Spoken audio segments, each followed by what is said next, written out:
Hi, Year 12, and welcome to this week's assembly. We're going to start off talking about a really important topic that you probably saw in at the end of last week in the news. So to start off, I'm actually going to put it back to you for you to have some discussion in your form. I want you to have a little look at the title and the image for this news article that was released on Thursday morning. And the title is Sexual Harassment Normalised Among Children, warns Ofsted.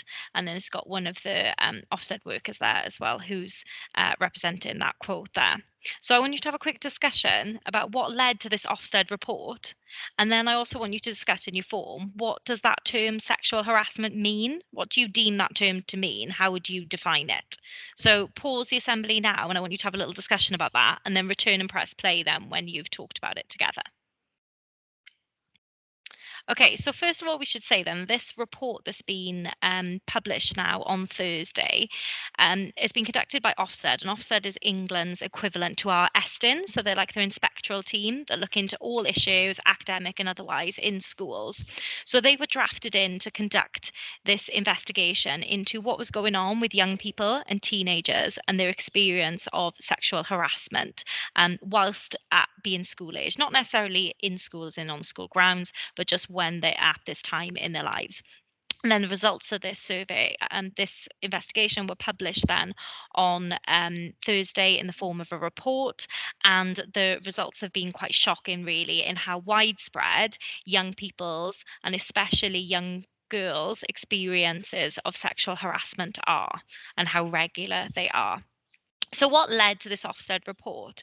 Well, one of the things you might be familiar with is the Everyone Invited website that was set up, and you can visit this website. It's got lots of very shocking information on it, or maybe shocking but not really that surprising information on there. And the purpose of the website as well was set up so that people could go there and share testimonials of experiences to just try to highlight just how prevalent sexual harassment is and how much of a problem it is in our society, and especially amongst young women and young girls. On there, there's actually a little bit of an about section which explains how the website and the campaign was started. So I'll just read this to you. This is about the founder, really, that set it up, called Soma Sara. So it says, Soma's experience of rape culture began in her early teenage years. Conversations with friends throughout her time at school and university began to reveal just how widespread the issue is for young people. While finishing her English degree at UCL, she began sharing her experiences of rape culture on Instagram.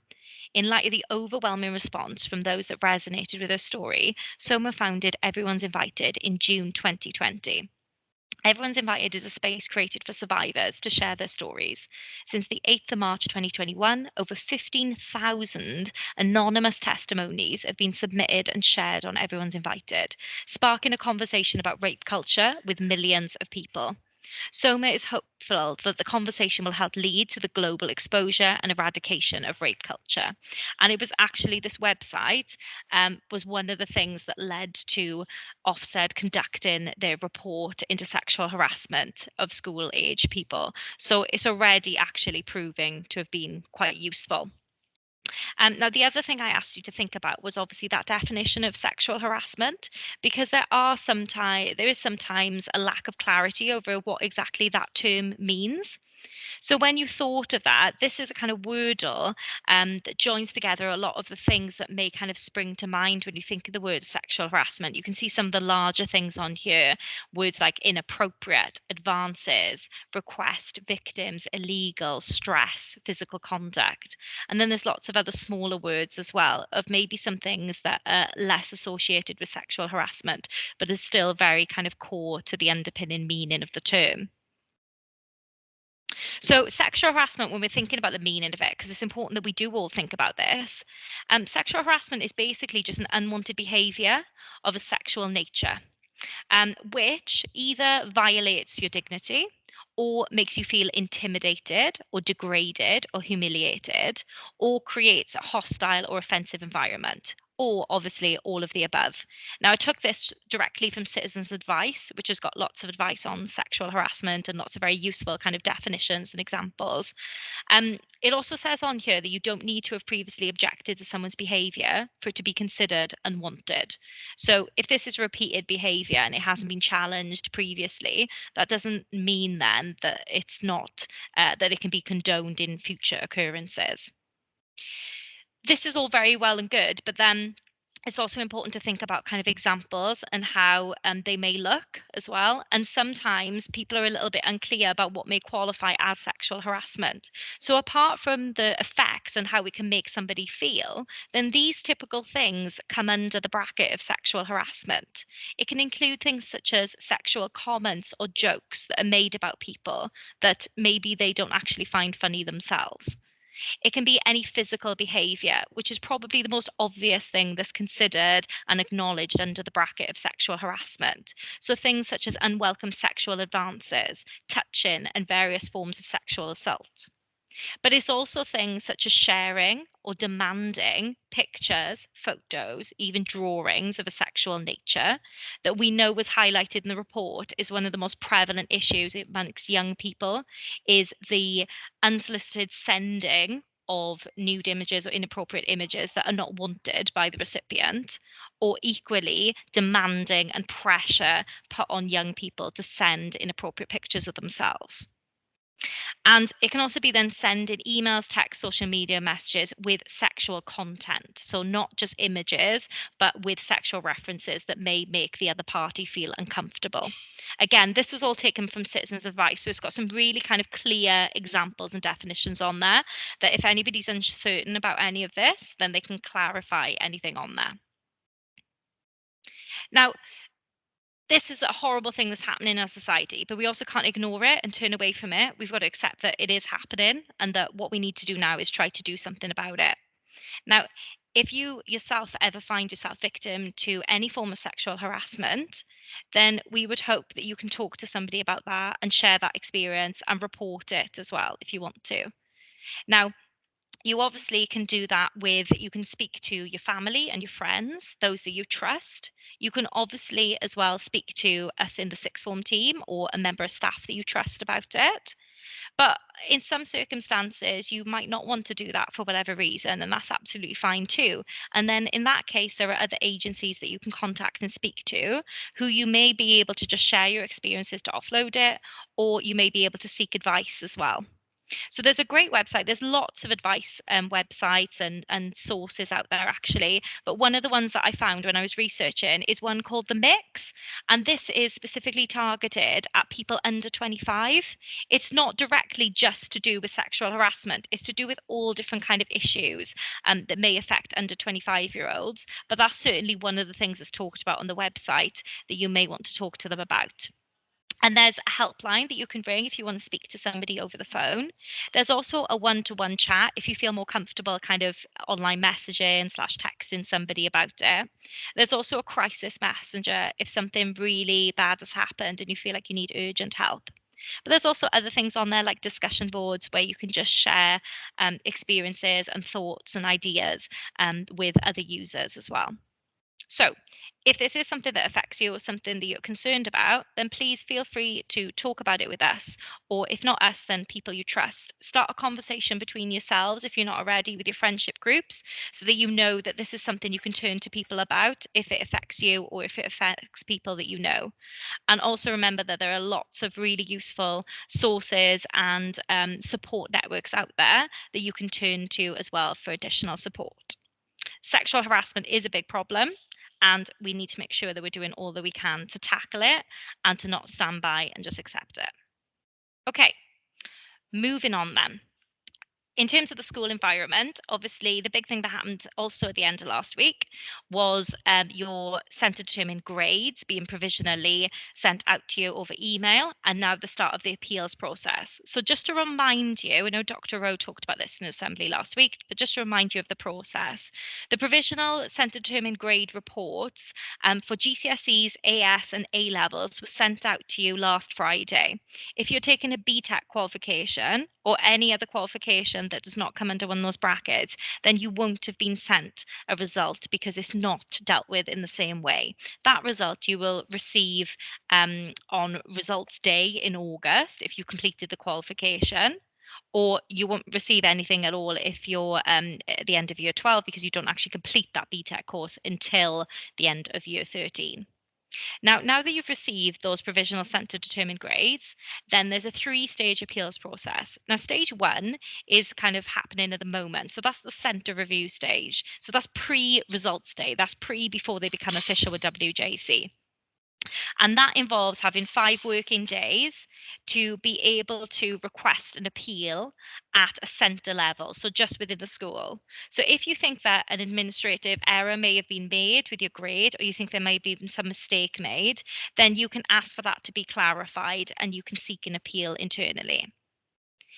When it comes to results day in August, then if it reaches that and you're still not happy with your result, you think that there's a problem with it, then you can appeal directly to WJC. And then if it went beyond that, then there would also be an option to appeal to Qualifications Wales. There's also a reminder, though, that obviously you cannot appeal just on a disagreement over a grade. There needs to be kind of grounds for why a grade may be incorrect. It can't just be a matter of opinion between your teacher and you, basically. Information regarding centre determined grades, appeals, etc., is on the school website, and Mr. Jenkins has created a really useful video on there under a section. It's on the homepage and it's called Qualifications 2021. If you click on that, then a video will pop up, and that might be worth you or your parents and guardians watching if you're considering making an appeal based on the centre determined grade that you received on Friday. Okay, moving forward then, in terms of what's on, we've only got a few things left now in the calendar for what Dr. O has arranged internally, and we've got 3 more webinars. So this week, we've got the webinar with the director of the NHS England. So anybody interested in healthcare, then please, please, please come across to this. It's going to be really interesting. You're going to have a chance to pose lots of very interesting questions and learn a lot about, the healthcare system and what it's had to endure during the pandemic. And it's also a previous student of ours as well. So it'll be interesting to maybe look at his journey since leaving Radyr and what he's gone on to do if you're interested in that field. On the 22nd of June, then, we've also got a really important evening, which is the UCAS process for students and their parents or guardians. So please make sure that your parents and guardians are aware of that as well. Okay, anybody that's even just considering going to university, even if you haven't made up your mind yet, it's really important that you come to that because it's a great in-depth look at the UCAS process and how everything works, and also a chance again for you to ask lots of questions. And then finally, on the 24th of June, Dr. O has set up a talk about careers in sport, and that's going to be held with the Olympic team manager, again, a former student. So anybody interested in any kind of anything to do with the field of sport, especially kind of sport management, should definitely come across that. All of the sport class should really be attending that. It's going to be very, very interesting.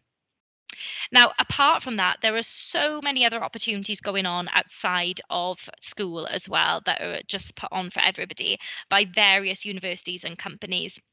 So first of all, remember that there's an extensive programme that started in May but is running through till August by Cambridge. And Cambridge are putting on masterclasses. There's 16 of them in total, and everything from law to engineering to music to earth sciences and many, many more. So please have a look on that. You haven't got to be interested in Cambridge to be interested in the topics that they're looking at. Also, an extensive programme running between May to July. Abbey Uni are putting on webinars on psychology, veterinary science, physics, geography, maths, and again more. So have a look even if your area that you're interested in has not appeared there. I've only listed so many, and there's many more on there as well. Throughout June and July, then, Reading Uni have got a series of events on things such as research in universities, application tips, not on particular courses, but just on the general process and advice of maybe going to university and thinking about your next steps after sixth form. So have a look at those if you still seem a little bit uncertain on kind of what to do in the next bit of the process. Also, on the week between Monday the 14th to Friday the 18th of June, Cardiff Met are going to be putting on a host of really interesting looking pandemic panels. So they're all different things to do with the pandemic and how it's affected different industries and also raise certain questions. So there's everything on there about like the pandemic and its relationship to cybersecurity, electronic and computer engineering, AI, sports coaching, also how it's affected the creative industry, and again, lots more. So maybe some interesting food for thought, and maybe some things that may kind of tie in as well to some of the things you're thinking of doing for your individual projects. Now, this week as well, on Wednesday, the 16th of June, we've got two things on. There is an Insight to Law talk happening with Charles Russell Speechleys, which is one of the top law firms in the UK and actually internationally as well. So, anybody interested in law should definitely be going along to that. And then on the same day, we've also got the UK University and Apprenticeship Search virtual fair. So that's a great opportunity for people that are still deciding and want some extra information on a range of different university courses, but also importantly, apprenticeships. Now, later in the month, on the 28th of June to the 2nd of July, there's also going to be some Head Start workshops. So there's ones on engineering, computing, and product design. So if you're interested in any of those, please go along to that. And then finally, just a reminder to have a little look at the Open Learn website. There's loads of really useful resources on there about getting university ready if that's what you're thinking of going on to after sixth form. And just finally, then today for our assembly year 12, just a reminder that there's 5 weeks left until the summer. We're very nearly there. So, in terms of the weeks going forward, remember that it's just lessons as normal this week and next week. Apart from this Tuesday, the 15th of June, because in the morning you're going to be off timetable periods 1 till 3. And you're going to be doing a careers workshop with your form tutors in your form room, the new form rooms you're in the IT rooms. And then reminder that in the last 3 weeks, then you're going to have Welsh back collapsed timetable, and that's going to include a day dedicated to setting you up on UCAS as well. So make sure that you're aware of the plan going forward as we finish off this academic year and your first year of sixth form. If there's anything you want to discuss about anything that's come up in today's assembly, then feel free to see Dr. Rowe or myself or another member of the sixth form team. Have a fantastic week, and we will see you around, and take care of yourselves.